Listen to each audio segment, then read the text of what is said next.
Pass உங்களுக்கு divorce ஆன பொண்ணு தான் கட்டணும் பாஸ். என்னது? டைவர்ஸ் ஆன பொண்ணு இல்லை, செப்பரேட் ஆன பொண்ணு தான் கட்டணும். லவ் மட்டும் ஃபெயிலியர் ஆச்சா இல்லை கல்யாணம் நிச்சயமாய் நின்றுச்சா? நிச்சயமாய் நின்று. அதான் மேட்ரு. லவ் ஃபெயிலியர் ஆனது வேற டிபார்ட்மெண்ட். கல்யாணம் நிச்சயமாயிட்டு நின்றுச்சுன்னா தான் இந்த தோஷம் நிவர்த்தி ஆகும். உனக்கு கல்யாணம் ஆகணும்னா நிச்சயமாயிட்ட பொண்ணு கூட ரொம்ப நேரம் நீ ஃபோனில் பேசாத, கல்யாணம் ஆகாது. இல்லை, இதுதான் மேட்ரு. ஏன்னா நீ ஓவர் பர்ஃபெக்ஷனில் கொண்டு போவேன். புரியுதா கண்ணு? இந்த பர்ஃபெக்ஷன் எல்லாத்துலேயும் உன்ன மாதிரியே இருக்கணும்னு வேற பார்ப்பேன். நீ இதெல்லாம் உன் ஜாதகத்தில் இருக்கக்கூடிய விஷயம். சின்ன மைனூட் விஷயத்தை கூட ஒத்துக்க மாட்டேன், நீ ஆர்கியூ பண்ணுறேன். அதனால் கொஞ்சம் அந்த ஏரியாவை மட்டும் பார்த்துக்கோ. இவங்க 1000 பரிகாரம் சொன்னாலும் உனக்கு புதன் தசை நடக்கிறதுனால குருவாயூருக்கு போயிட்டு வந்தால் தான் அதோடைய விஷயம் கரெக்டாகும். ஸோ இது எளிமையான பரிகாரம். குருவாயூர் போக முடியலன்னா மகாலிங்கபுரம் ஐயப்பன் கோயிலில் இருக்கிற குருவாயூரப்பனை போய் பார்த்து. சைனஸ் இஎன்டி ஏதாவது தொந்தரவு பண்ணியிருக்கேன் உங்களுக்கு? சார், இஎன்டி தொந்தரவுகள் நான் ஏதாவது ஒன்று தானே கேட்டேன். சர்ஜரி ஆயிருக்கா? சர்ஜரி ஆயிருக்கு, அவ்வளோதான் மேட்ரு. சர்ஜரி ரீசெண்டாக சர்ஜரி பண்ணியிருந்தாங்க. கல்யாணத்தில் ஒரே ஒரு விஷயந்தான், பெரியவங்க எழுத்து பார்த்துக்கணும் கல்யாணம் ஆகிற வரைக்கும். அந்த மேட்ரு கரெக்டாக எல்லாம் சொல்கிறதுக்கு யோசிப்பாங்க. ஒரு ஜாதக பலன் நம்ம சொல்கிறதுக்கு முன்னாடி இந்த ஜாதகம் நீங்கள் கணிச்சது சரியா அதை நம்ம பார்க்கணும். இப்போ இது வரைக்கும் நான் உங்களை பார்த்ததும் கிடையாது. நான் உங்களை அங்கலட்சணம் ஒன்றே கேட்குறேன், எனக்கு அதை மட்டும் சொல்லுங்கள். வலது கையில் மோதவரில் கீழே வெர்டிகலாக ஒரு ரேகை ஒன்று இருக்காங்கிறத பார்த்தேன்.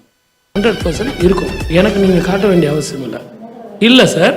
அதை நீங்கள் பார்த்துட்டீங்க, நான் ஒத்துக்க மாட்டேன் அப்படின்னா உங்களை தொட்டு பார்த்தா 1 டிகிரி சூடு ஜாஸ்தியாக இருக்கும். சூரிய புத்திரர் இது எதுக்காக அப்படின்னு கேட்டிங்கன்னா, நீங்கள் கணிச்ச இந்த ஜாதகம் கரெக்ட். இப்போ நான் சொல்ல போகிற பலன் என்னன்னு கேட்டிங்கன்னா, சந்திரமங்கல யோகக்காரகன் அடுத்தவங்களுக்கு சாதகமாக இருந்தீங்களே ஒழிய உங்களுக்கு என்ன சாதகம்னு இது வரைக்கும் இல்லாமல் இருக்கீங்க. வெரி ஆக்டிவ் பர்சன், கௌரவமாக நடந்துக்குவீங்க. உங்கள் மனசுக்குள்ளே இருக்கிற ஆசையை வெளியே காட்ட மாட்டீங்க, உள்ளுக்குள்ளேயே நடத்திக்கிட்டு இருப்பீங்க. ஆனால் இப்போ உள்ள பிரச்சனை என்ன அப்படின்னா திருமண வாழ்க்கை. இதுக்கு முன்னாடி நீங்கள் திருமணம் பண்ணியிருந்தா கூட உங்களுக்கு பிரச்சனை தான் பாஸ். உங்களுக்கு டைவர்ஸ் ஆன பொண்ணு தான் கட்டணும் பாஸ். என்னது? டைவர்ஸ் ஆன பொண்ணு இல்லை, செப்பரேட் ஆன பொண்ணு தான் கட்டணும். லவ் மட்டும் ஃபெயிலியர் ஆச்சா இல்லை கல்யாணம் நிச்சயமாய் நின்றுச்சா? நிச்சயமாய் நின்று. அதான் மேட்ரு. லவ் ஃபெயிலியர் ஆனது வேற டிபார்ட்மெண்ட். கல்யாணம் நிச்சயமாயிட்டு நின்றுச்சுன்னா தான் இந்த தோஷம் நிவர்த்தி ஆகும். உனக்கு கல்யாணம் ஆகணும்னா நிச்சயமாயிட்ட பொண்ணு கூட ரொம்ப நேரம் நீ ஃபோனில் பேசாத, கல்யாணம் ஆகாது. இல்லை, இதுதான் மேட்ரு.